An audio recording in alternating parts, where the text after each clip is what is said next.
exhibition at Tate Modern. This was the Kandinsky retrospective, and it was just huge. It was like more or less every painting that he'd ever assembled. And having lived with an artist for years and 40 odd years, I was never very visually aware. And of course, gradually being introduced, if you live with an artist, you know, you have your eyes opened. And when I was younger, people were always telling me about the tie-up between, you know, the warmth or the musicality of a colour. And I just thought it was a lot of nonsense because I couldn't hear it. Yeah. But because gradually, because for me, music was the art form. I love poetry, I love literature, but I suppose poetry because of the rhythm of words, but it wasn't, you know, not as clear.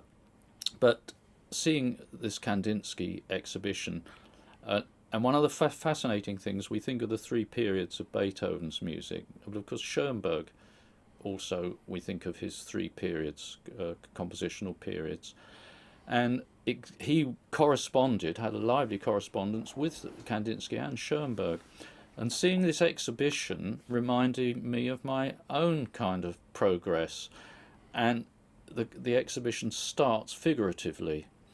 There's sort of slightly Marc Chagall fairground type scenes, and then gradually the paintings move into more abstract. But because you're moving through this and you can see it happening, and it wasn't, the music isn't a representation in a kind of programmatic sense.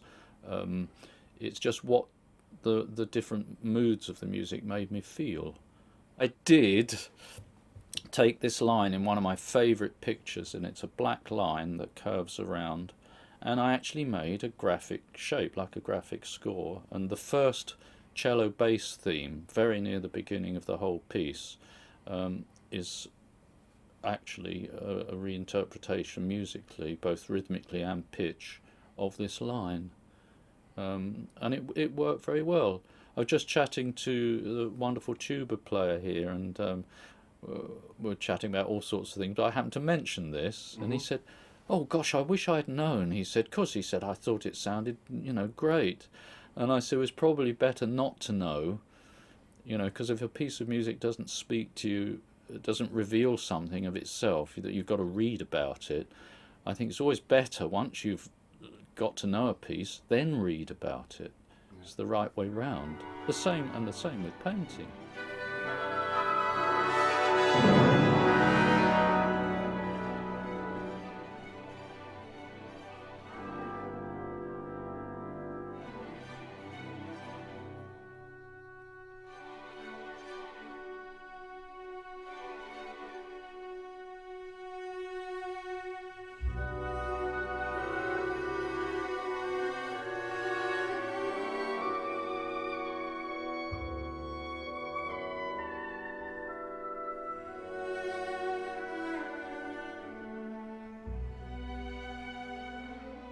People talk about Haydn, Mozart or Beethoven, they say, "Oh, well, you know, these themes are all built on arpeggios or scales." And in a way that's irrelevant, because that may have been the coinage of the time, but it's what they did with them. And I think these are just perhaps elements, musical elements, that I feel are a good place to begin.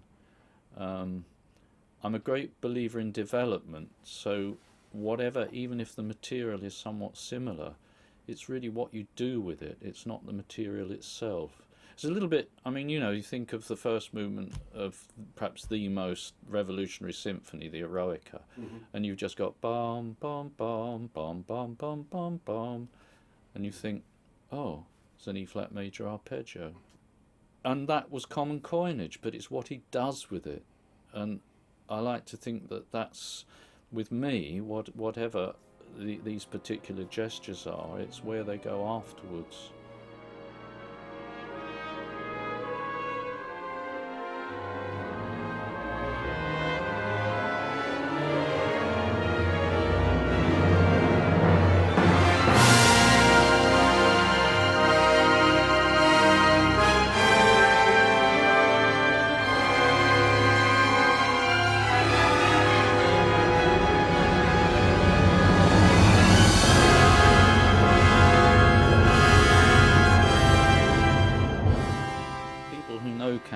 Kandinsky's work, or some of it, will notice that there are these great splashes of colour. I mean, amazing colours, and seeing a painter at work and seeing the way things are produced.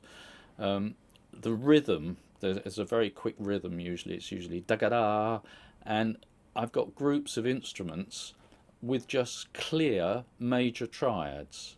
So if you had sort of the two flutes and a clarinet doing it, the colour wouldn't be right because you want the same colour. So this is kind of my way of representing these wonderful flashes of colour and the way they make you feel when you look at the paintings. And that's why they're major triads, because there's a kind of joy in the brightness of these colours, and of course the amazing way that Kandinsky's put them together. And he puts them all together at the end, or you put them all together. Yes. I just thought, right, let's hurl the entire palette of colours, and I've rather got this idea, the way that each group drops out suddenly, little bit by bit as the music fades, rather like paint drying on a canvas.